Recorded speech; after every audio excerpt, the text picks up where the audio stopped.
श्री सीताराम। आज इस वीडियो में हम सभी लोग सकट चौथ व्रत कथा को सुनेंगे। सकट माता का व्रत माघ मास के कृष्ण पक्ष की चतुर्थी तिथि को किया जाता है और यह व्रत सभी संतान वाली माताएं और संतान प्राप्त करने की इच्छुक माताएं इस व्रत को करती हैं। इस व्रत को करने से और कथा को सुनने से सकट माता की कृपा, भगवान गणेश की कृपा आपकी संतान पर सदैव बनी रहती है। तो चलिए कथा को प्रारंभ करते हैं। अपने हाथों में आप तिलकुट ले लीजिए, सर पे पल्ला रख के हुकारी भरते हुए कथा को सुनते हैं। चौथ की दूसरी कथा देवरानी जेठानी थी, जिसमें से जेठानी गरीब थी, देवरानी अमीर थी। जेठानी अपनी देवरानी के घर में बर्तन इत्यादि मांजने का काम करती थी।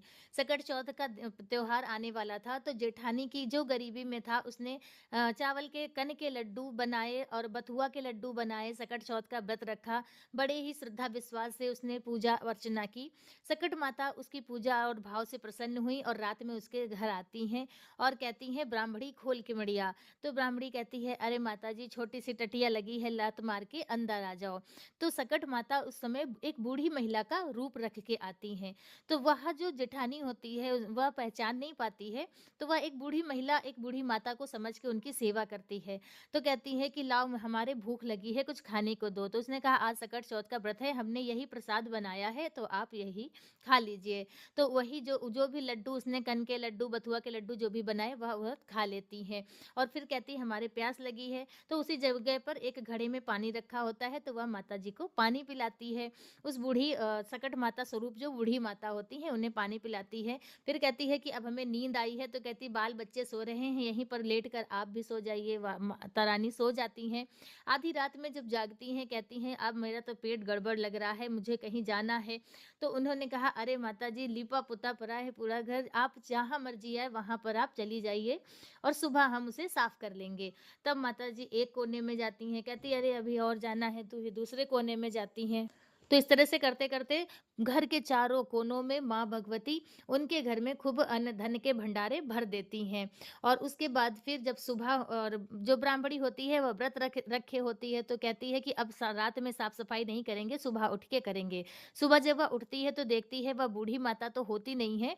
उसके घर में चारों तरफ जगमग जगमग सोने चांदी हीरे की जगमगाहट होती है, जिसे वह समेटने बटोरने में लग जाती है। और फिर वह अपनी जेठानी के यहाँ काम करने के लिए नहीं जा पाती है, जिससे वह बहुत ज़्यादा गुस्सा होती हैं और अपने बच्चों को भेजती हैं कि जाओ देखो, आज तुम्हारी चाची काम करने के लिए क्यों नहीं आई हैं।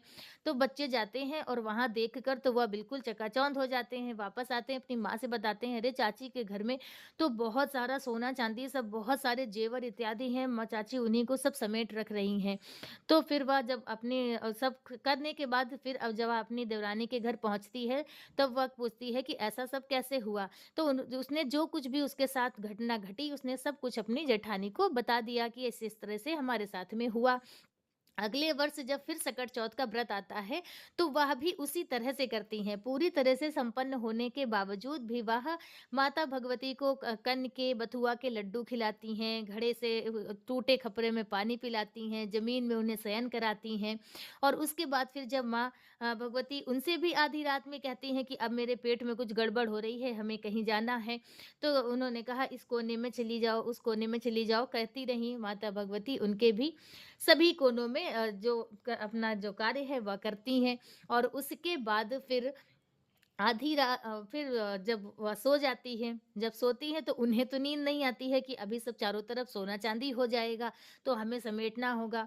माता रानी तो अदृश्य हो जाती हैं और फिर सुबह होती है और उनके घर में चारों तरफ इतनी दुर्गंध की कुछ पूछिए नहीं।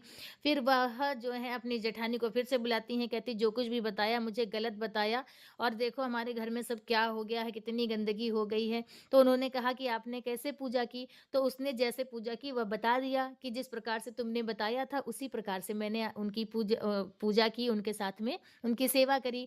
तो उन्होंने कहा कि मेरी जितनी सामर्थ्य थी उस हिसाब से हमने माता भगवती की सेवा की, पूजा की। आपकी जैसी सामर्थ्य थी, आप उस प्रकार से उन्हें उनकी सेवा करतीं, तब तो वो प्रसन्न होतीं और वह तो आपसे क्रोधित हो गई हैं, इसीलिए इस तरह का कार्य आपके घर में हुआ है। तो क कथा का यही तात्पर्य है कि आपकी जैसी सामर्थ्य हो, पूर्ण श्रद्धा विश्वास के साथ में सकट माता की पूजा करनी चाहिए। सकट माता की कृपा से जेठानी के घर में धन-धान्य और अन्न-धन के भंडारे भर जाते हैं। जिस प्रकार से माँ भगवती ब्राह्मणी के घर के अन्न-धन के भंडारे भरे, उसी प्रकार कथा सुनने वाले और कहने वाले के भी भरें। बोलो सकट माता की जय। एक बूढ़ी माई थी और उसका एक बेटा था। बूढ़ी माई हमेशा सकट चौथ का व्रत करती थी, लेकिन दोनों बहुत ही ज़्यादा गरीब थे। बेटा पूरा दिन मेहनत कमाई करके जो कुछ भी लाता था, शाम को उसी से दोनों अपना पेट भरते थे। एक दिन उस बेटे से उसकी ताई ताई चाची ने कहा कि जब तू कमाने चला जाता है, तब तेरी माँ खूब पूड़ी पकवान बना-बना कर खाती है। बेटे को इस बात पे विश्वास नहीं होता है, तो वो कहती है यदि विश्वास नहीं है तो किसी दिन घर पे रुक कर देख लो चुपचाप। तो उसने सोचा कि रोज़-रोज़ चाची ताई ऐसा कहती हैं माँ के लिए, तो आज मैं देख ही लेता हूँ। बेटा रुकता है और उसी दिन सकट चौथ का व्रत होता है। माँ पूजा की तैयारी करती है, तिलकुट बनाती है, तिल के लड्डू इत्यादि बनाती है, जिसे वह बेटा देखता है। और उसे पूजा के विषय में कुछ भी नहीं पता था, तो उसने अपने माँ से कहा कि मैं पूरा दिन भूखा रह के बाहर कमाई करता हूँ और आप यहाँ घर पे इस तरह से लड्डू पकवान बना-बना कर खाती हैं। माँ ने कहा ऐसी बात नहीं है बेटा, आज सकट चौथ का व्रत है और मैं उसी की पूजा की तैयारी कर रही हूँ। लेकिन बेटा अपनी माँ की एक भी बात नहीं मानता है और वो कहता है आज मैं घर छोड़कर चला जाऊँगा। माँ ने कहा ठीक है चला जा। बस एक मुट्ठी वह तिल देती है और कहती है कि जहाँ कहीं भी तुम्हें जीवन में परेशानी मिले, कोई भी तुम्हें बाधा आए तुम्हारे पास, तो तुम इन 4 अक्षत तिलों के छिड़क के कह देना कि यदि मेरी माँ ने सकट चौथ का व्रत मेरे लिए रखा हो, तो तुम्हारी उससे रक्षा हो। और जब तुम्हारी उससे रक्षा हो, तब तुम्हें विश्वास होगा कि मैं झूठ नहीं बोल रही हूँ और मैं सदैव तुम्हारे लिए सकट चौथ का व्रत रखती हूँ। बेटे ने हाथ में तिल लिए और घर छोड़कर चला गया। चलते-चलते एक घने जंगल में पहुँच गया और वहाँ पर उसे एक शेर का सामना हुआ। जब उस शेर वह सामने आया तो वह डर गया और फिर उसे अपनी माँ के दिए हुए तिल याद आए। तो उसने उन तिलों को छिड़क कर कहा कि यदि मेरी माँ ने मेरे लिए सदैव सकट चौथ का व्रत रखा हो तो इस शेर से हमारी रक्षा हो, नहीं तो आज मेरी मृत्यु निश्चित है। सकट माता की कृपा से वह शेर गाय के रूप में बदल जाता है और चुपचाप अपने रास्ते चला जाता है। बेटा अब उसकी सांस में सांस आती है और फिर वह आगे बढ़ता है। जब आगे बढ़ता है तो एक नदी मिलती है जो खूब उफान पे होती है, बहुत ही ज़्यादा भरी होती है। तो और उसे पार करके बेटे को जाना होता है। फिर वो वही तिल लेता है, छिड़कता है और कहता है कि यदि मेरी माँ ने मेरे लिए सकट चौथ का व्रत रखा हो, तो इस नदी से मुझे पार करने का मुझे रास्ता मिले। नदी तुरंत ही 2 हिस्सों में बँट जाती है, बीच में उसे रास्ता मिल जाता है और वह रास्ता पार करके चला जाता है। धीरे-धीरे करके वह एक गाँव में पहुँचता है और वहाँ उसी गाँव में एक दूसरी बूढ़ी महिला होती है जो रोती भी जाती है और पूड़ी पकवान भी बनाती है। तो वह बेटा कहता है कि ये तो मुझे समझ में नहीं आया है कि आप रो भी रही हो और पूड़ी पकवान भी बना रही हो। तो उस बूढ़ी माँ ने कहा कि मेरे एक इकलौता मेरा बेटा है और इस गाँव का नियम है कि जब भी आग लगाया जाता है, तो एक इंसान को उसमें जलाया जाता है और आज मेरे बेटे की बारी है। तो उसने कहा अच्छा यदि मैं तुम्हारे बेटे की जगह पर बैठ जाऊं उस आग जलाने में तो क्या तुम ये पूड़ी पकवान मुझे खिलाओगी? तो उसने बूढ़ी माँ ने कहा कि नहीं ऐसा हम नहीं कर सकते, अपनी जगह मैं दूसरे की बेटे को नहीं जला सकती हूँ। तो उसने कहा कि आप मेरे ऊपर विश्वास करो और हम जलेंगे भी नहीं और यह पूड़ी पकवान भी मुझे दे दो खाने के लिए और मैं तुम्हारे बेटे की रक्षा भी करूँगा। तो उसने कहा ठीक है। थोड़ा-सा उसे भी लालच आ जाता है कि मेरा बेटा बच जाएगा। तो उसने कहा ठीक है मैं इससे भी ज़्यादा तुम्हें और पूड़ी पकवान खिलाऊँगी यदि तुम मेरी बेटे की जगह पर बैठ जाओगे। तो अब का समय आता है, राजा के सैनिक आते हैं उसको बेटे को लेने के लिए, तब वह उसे ले जाता है और आग जब जलाने का नंबर आता है तो उसी में उसे बिठाल देते हैं। जब बिठा देते हैं तो वह तुरंत उन्हीं तिलों को सकट माता के तिलों को छिड़कता है और कहता है यदि मेरी माँ ने मेरे लिए सदैव सकट चौथ का व्रत रखा हो तो आज के दिन सकट माता मेरी रक्षा करें। और वह आओ बगैर जले ही पक जाता है पूरा और टन-टन की उससे आवाज़ आने लगती है। दूसरे लोग बच्चे देखते हैं और कहते हैं कि इसमें भूत है, भूत है और फिर वह जो बालक होता है वह बाहर निकल के आता है। तब सैनिक देखते हैं कि अरे! इसमें तो मैंने बूढ़ी के बेटे को बिठाला था, ये कहाँ से आ गया? फिर उसे पकड़ के राजा के पास ले जाते हैं कि तुमने ऐसा कौन-सा जादू किया जो आग जला भी नहीं, आग के सारे बर्तन भी पक गए और तुम्हारा भी बाल बांका नहीं हुआ।